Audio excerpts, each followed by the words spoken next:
猎德曾经是广州最穷的城中村，如今是第一富豪村。这是1966年的卫星影像。猎德是珠江边上的一个孤村，周围是农田、果园和水塘，最近的邻居是冼村，是典型的农村地区。猎德位于广州市 CBD 珠江新城南部，南临珠江。拆迁前，猎德村是广州老八区保存最完整的古村之一，有岭南周庄之称。猎德冲穿村而过，将猎德分为东村和西村。广州亚运会开幕式场地海心沙曾是猎德的土地，广州新中轴线的地标建筑东塔和西塔所在地原来是猎德的鱼塘。那猎德村民到底有多土豪呢？曾经就有这样一则传闻：珠江新城有间创业公司融资失败，资金链断裂，眼看就要倒闭。这时公司的保洁阿姨拿出1000万现金帮公司撑了下来，原因是保洁阿姨很喜欢公司氛围，不想走。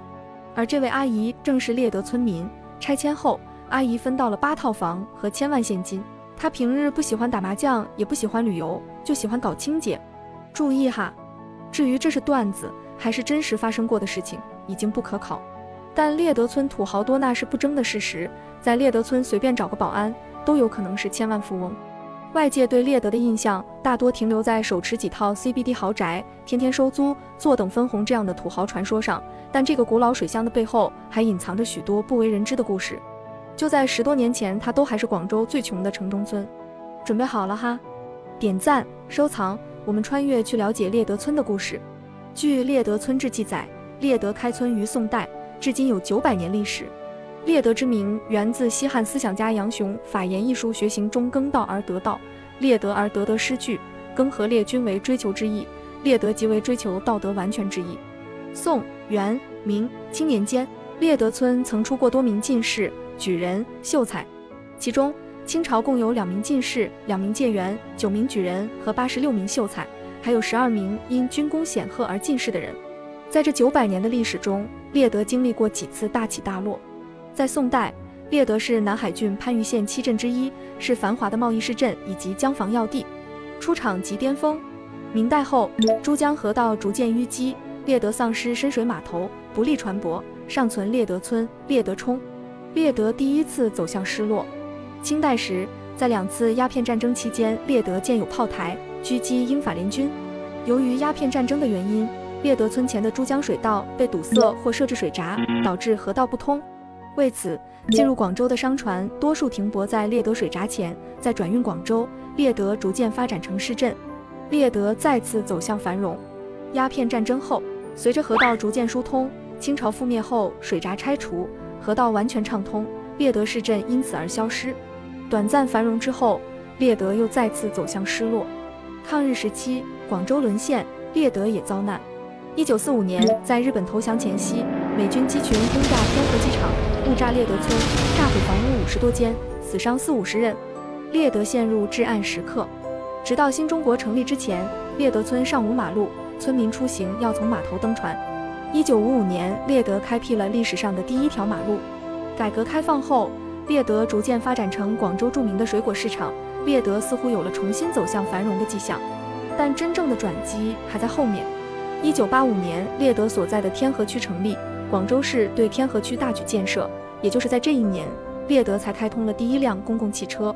1992年10月8日，定位为广州新城市中心的珠江新城启动建设，猎德正处珠江新城核心地带，因此进入了发展的新时代。然而，由于珠江新城建设规划宏大，建设周期长，在90年代至2000年初的这段时间里，猎德村周围建起的新楼并不多，而此时的天河路一带已成为了广州最繁华的地带之一。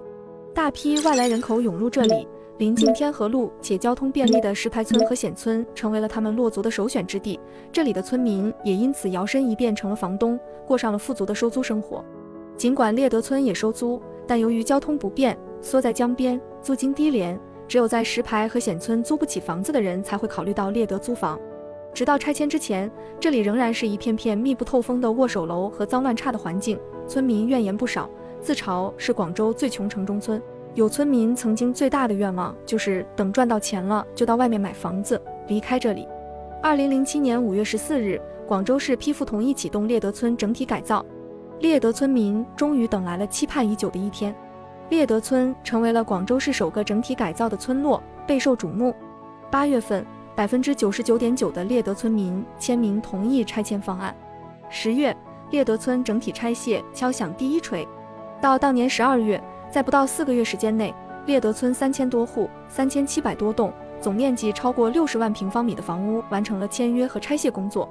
拆迁补偿方案为拆一补一。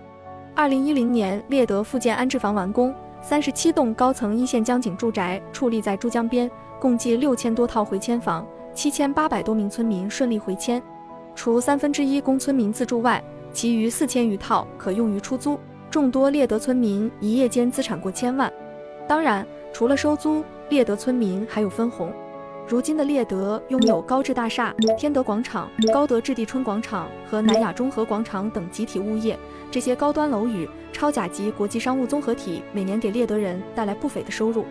从村民变股东，从耕田变更楼，在外界人看来，猎德人坐拥珠江新城 CBD， 住着一线江景大房子，生活衣食无忧，令人羡慕不已。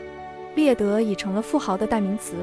或许并非所有猎德村民都身家过千万，但起码他们达到了小康生活。